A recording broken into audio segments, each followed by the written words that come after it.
mga mahahalagang pangyayaring naganap sa Pilipinas bago ipahayag ang kalayaan sa mahigit 333 taon pananakop ng Espanyol. May 1, 1898, natalo ng Estados Unidos ang Espanya ang labanan sa Manila Bay.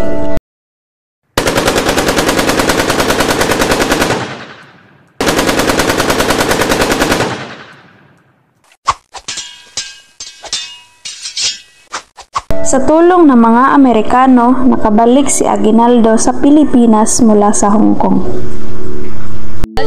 Ang pagbasa sa proklamasyon ng ating bansa ay binasa ni Ambrosio R. Bautista.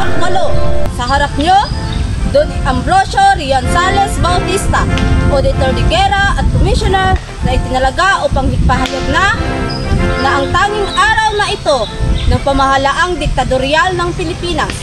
Ayon sa kataas-taasang diktador, Don Emilio Aguinaldo E. Fami, tayong nagkakatipon, ipahayag natin sa araw na ito ang kasisiyahan ng buong Pilipinas, ang karapatang mamuhay ng malaya, nagsasarili at kalat na kalat sa pagkapangyarihan ng Espanya. Mabuhay ang Pilipinas! Mabuhay!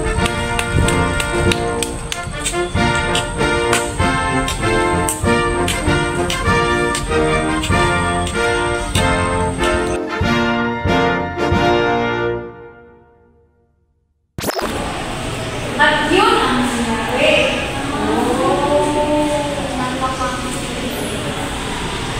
Teacher, Sunshine, may itatanong ako. Ano pala ang nangyari pagkatapos ng pagbasa o pagkatatag ng kalayaan ng Pilipinas? So ito ang nangyari ay pagkatapos pagtatag sa kalayaan ng Pilipinas. Naging unang presidente si Emilio Aguinaldo ng Pilipinas. Aking ipatatatag ang tatlong sangay ng pamahalaan, ang ekutibo, lehislatibo, at hudikatura. Mabuhay ang Pilipinas! Mabuhay!